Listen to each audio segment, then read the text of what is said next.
Selamat malam saudara yang dikasihi Tuhan. Shalom alaikum. Berkat Tuhan beserta dengan saudara.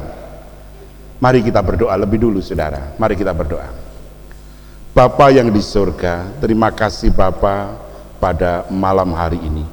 Kembali kami merenungkan sabdamu yang kudus dengan satu tema pahlawan iman. Kiranya rohmu yang kudus menuntun dan memberkati kami sehingga kami mengerti kehendak-Mu melalui pahlawan iman ini. Terima kasih Bapa. Di dalam Tuhan Yesus kami berdoa. Amin. Saudara yang dikasihi Tuhan, sebagai seorang pahlawan tentu kita pernah berperang.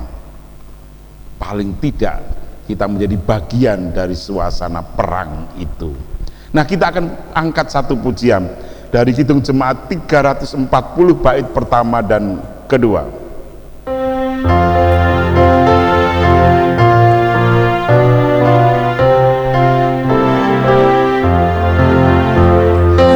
Bangkit Yesus pahlawan salibnya, acungkan panji raja dan jangan menyerah.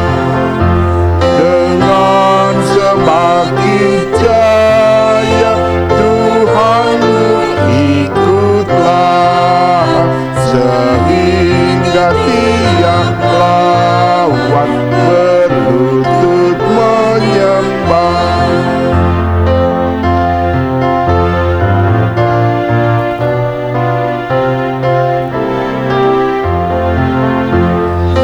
Bangkit bagi Yesus, dengar panggilannya, hadapilah tantangan, harinya inilah, dan biar tak terbilang kuasa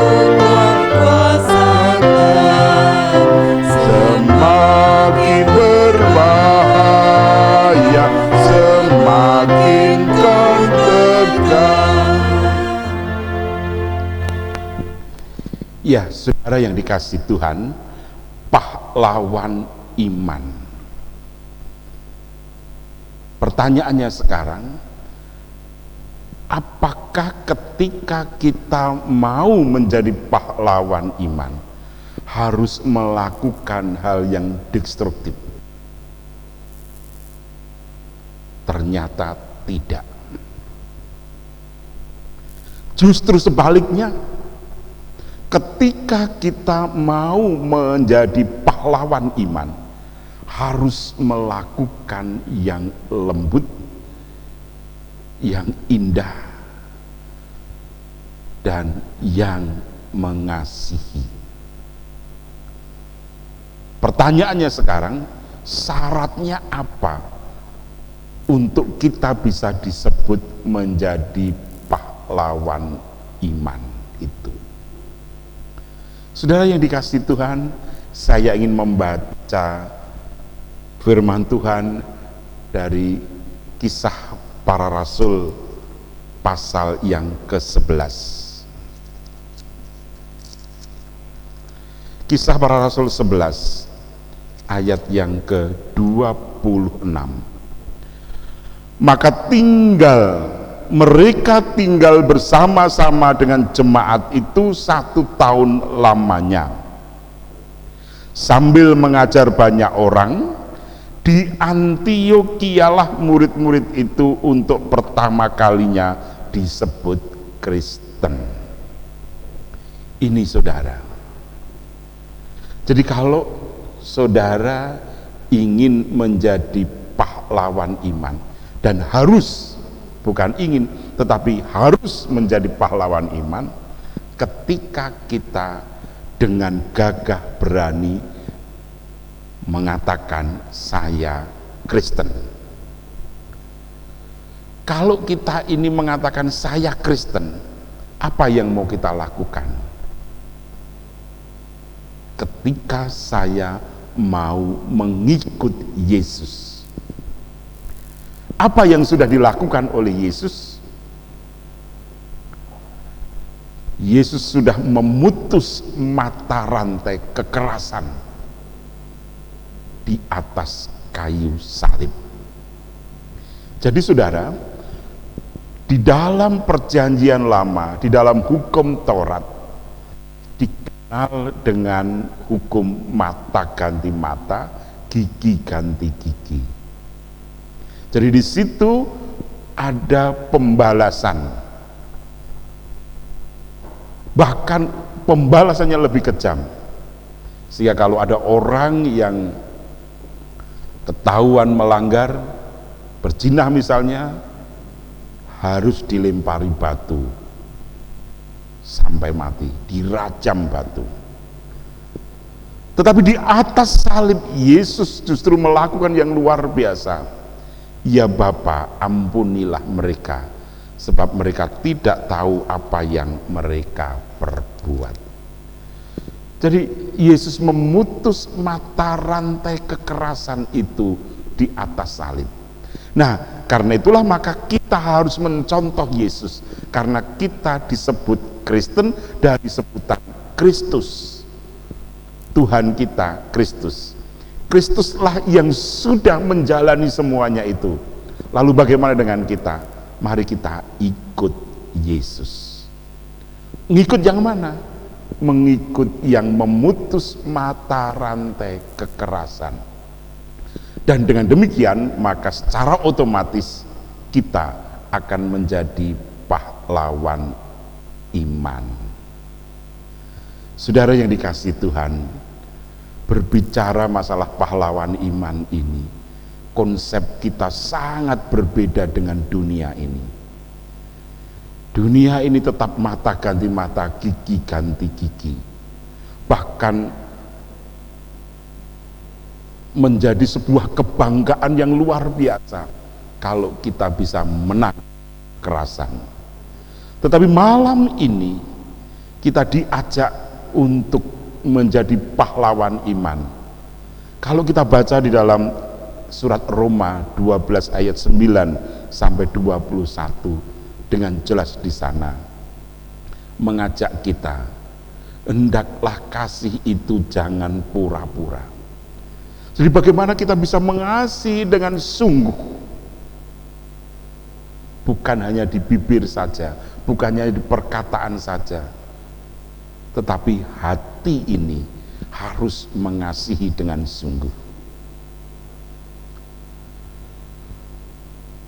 Bagaimana kita diajak oleh Tuhan untuk tidak membalas jahat dengan kejahatan, tetapi kita kalahkan kejahatan itu dengan kebaikan. Apa artinya? Bagaimana kita bisa mengampuni orang, memberkati orang yang menganiaya kita, yang membuatkan. Inilah saudara, sebuah hal yang sangat sulit untuk kita lakukan. Tuhan mengajak bagaimana kita bisa mengampuni orang, bahkan orang yang bersalah harus kita berkati, harus kita tolong. Sangat-sangat bertentangan dengan kebiasaan dunia ini. Jadi menjadi pahlawan iman dalam iman Kristen justru menjadi pahlawan kasih dan pengampunan. Dan yang ketiga, bagaimana kita bisa melayani. Karena kita mengikut Yesus, Yesus sudah jelas mengatakan, aku datang bukan untuk dilayani, melainkan untuk melayani. Jadi saya dan saudara dipanggil Tuhan untuk melayani. Melayani siapa? Melayani dunia ini. Yang seringkali dunia ini justru sudah kita kasih, sudah kita ampuni, malah memukul kita. Tetapi seberat apapun panggilan itu, mari kita lakukan. Saudara, bukan hal yang gampang, saudara, untuk mengasihi, mengampuni, dan melayani ini. Sangat berat. Pergumulan demi pergumulan kita hadapi. Tetapi fakta mengatakan kepada kita bahwa akhirnya kita yang mau mengasihi, mau mengampuni, mau melayani, kita justru dimuliakan oleh Tuhan. Karena itulah pada malam hari ini saudara, kita bangkit. Perang bersama Yesus adalah perang untuk mengalahkan kejahatan, mengalahkan kekerasan, tetapi mengedepankan kasih, mengedepankan pengampunan, dan mengedepankan pelayanan. Supaya apa? Supaya kehidupan kita terjaga dengan kekudusan. Apakah cukup dengan 3 hal itu? Belum.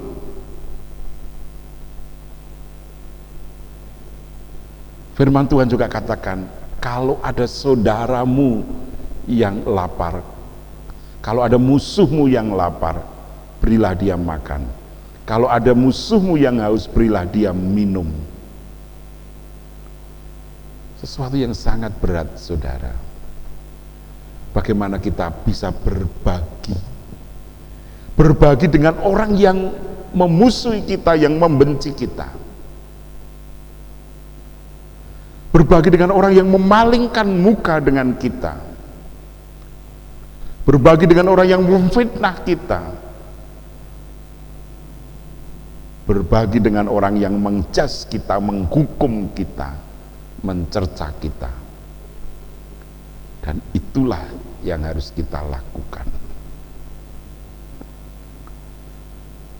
Dan itu berarti kita diajak untuk tidak menyalahgunakan wewenang dan kekuasaan yang diberikan Tuhan kepada kita.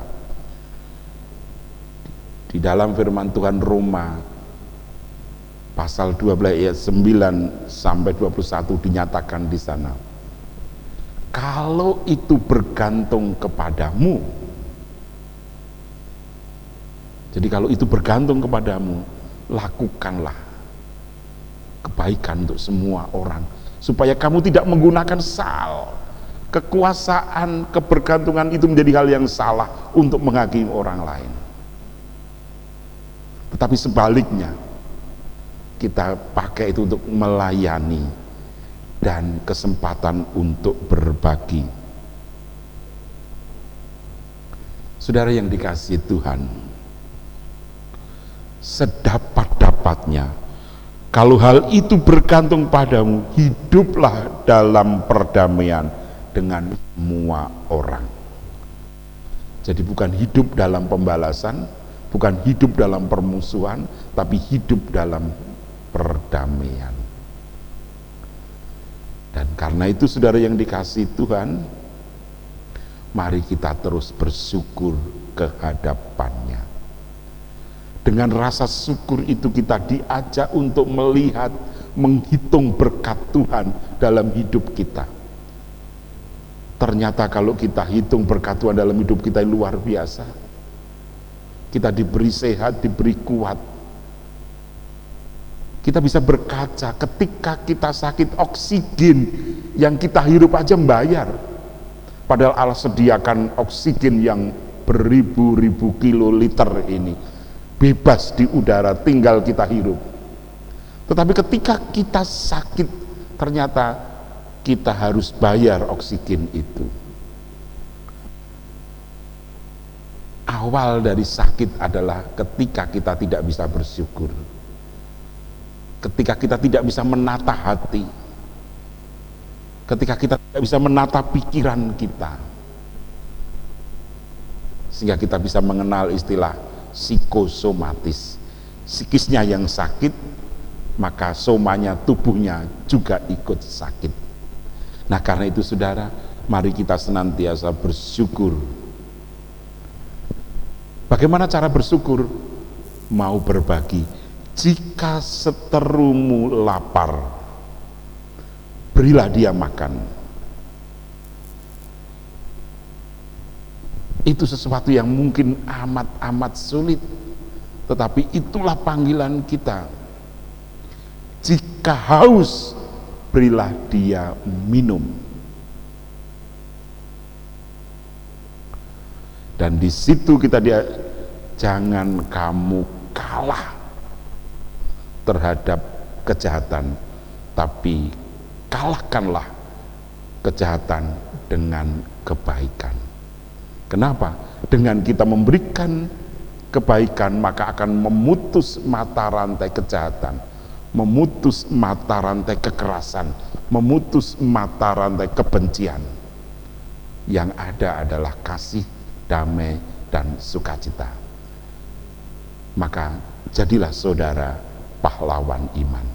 Amin. Mari kita berdoa. Ya Bapa, mampukan kami untuk menjadi pahlawan iman dengan mengikut Engkau, mengikut Kristus dengan setia. Jadikan kami hamba-Mu yang terus-menerus meneladani Kristus. Terima kasih Bapa. Amin. Kita akhiri dengan Kidung Jemaat 340 bait ketiga dan keempat.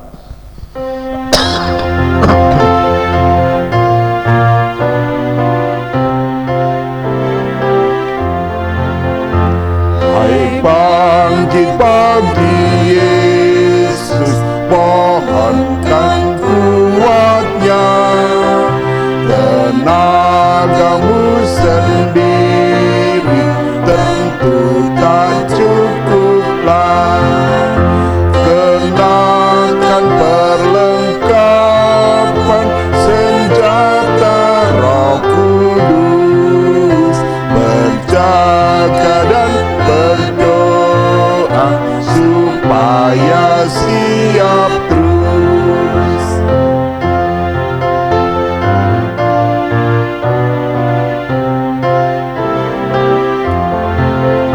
Hai bangkit pagi Yesus, tak lama masa perang, kadunya kan diganti nyanyian pemenang.